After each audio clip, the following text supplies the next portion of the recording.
കോട്ടയത്ത് നിന്ന് Toby Johnson തയ്യാറാക്കിയ റിപ്പോർട്ടിലേക്ക്. ഇന്നലെ വൈകുന്നേരത്തോടുകൂടി ഏകദേശം ഒരു 5:30-ക്ക് ശേഷമാണ് അതിശക്തമായിട്ടുള്ള കാറ്റ്, ഒരു മിന്നൽ ചുഴലി പോലെ ഈ ഒരു മേഖലയിൽ രാമപുരം തുടങ്ങി ഐങ്കൊമ്പ് ഏഴാച്ചേരി മേഖലയിലൂടെ വീശി കടന്നുപോയത്. ഈ കാറ്റ് കടന്നുപോയ പ്രദേശത്തെല്ലാം തന്നെ വ്യാപക നാശനഷ്ടങ്ങളാണ് ഉണ്ടായിരിക്കുന്നത്. നിരവധി സ്ഥലങ്ങളിൽ മരങ്ങൾ കടപുഴകി, അത് ആ കടപുഴകിയ മരങ്ങൾ വഴിയിലേക്കും അതുപോലെ തന്നെ നിരവധി വീടുകളുടെ മുകളിലേക്കുമൊക്കെ വീഴുന്ന ഒരു കാഴ്ചയാണ് ഇവിടെ കാണാൻ സാധിച്ചത്. ഇന്നലെ വൈകുന്നേരം 5:30-ക്ക് ശേഷമായിരുന്നു. ഏകദേശം 10-15 മിനിറ്റ് മാത്രമാണ് ഈ കാറ്റ് വീശിയത് എന്നാണ് ഇവിടെയുള്ള ആളുകളും കൂടി പറയുന്നത്.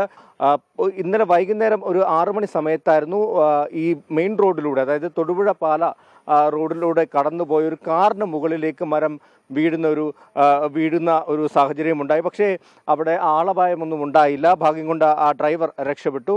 നമ്മളോടൊപ്പം ഈ പ്രദേശത്തുള്ള ഒരു വ്യക്തി കൂടി ചേരുന്നുണ്ട്. ചേട്ടാ, എത്ര മണിക്കായിരുന്നു ഈ ഒരു മേഖലയിൽ വ്യാപകമായിട്ടുള്ള നാശനഷ്ടങ്ങൾ സംഭവിച്ചത്?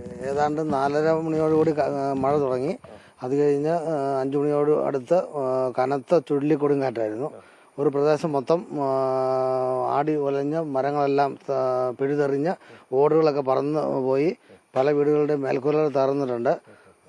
വ്യാപകമായ നാശനഷ്ടവും കൃഷിനാശവും ഭയങ്കരമായ രീതിയിൽ ഉണ്ടായിട്ടുണ്ട്. നമുക്കിപ്പോൾ ദൃശ്യങ്ങളിൽ കാണാം, ഇവിടെ തന്നെ ഒരു പ്ലാവ് കടപുഴകി വീണിട്ടുണ്ട്. അതിൻ്റെ മുകൾ വശം ഒടിഞ്ഞ് താഴേക്ക് വീണിട്ടുണ്ട്. അതുപോലെ തന്നെ ഒരു വീടിൻ്റെ മേൽക്കൂര പൂർണ്ണമായും പറന്നു പോയിട്ടുണ്ട്. അത് നന്നാക്കുന്ന ജോലികളിലാണ് ഇവിടെയുള്ള ആളുകൾ. അതിൻ്റെ മുറ്റത്ത് മുഴുവൻ ഈ ഓടുകൾ കിടക്കുന്ന ഒരു കാഴ്ച നമുക്കിപ്പോൾ കാണാം. അതുപോലെ തന്നെ ഈ പറഞ്ഞ പ്രധാന റോഡിൻ്റെ മറുവശത്തുള്ള ഒരു കോൺവെൻ്റ് ഉണ്ട്. അതിൻ്റെ മുൻവശത്ത് ഒരു മാവ് നിൽപ്പുണ്ടായിരുന്നു. ആ മാവ് അവിടെ നിന്നും ഒടിഞ്ഞ് വഴിയിലേക്ക് വീഴുന്നതും കാണാൻ സാധിച്ചിട്ടുണ്ട്.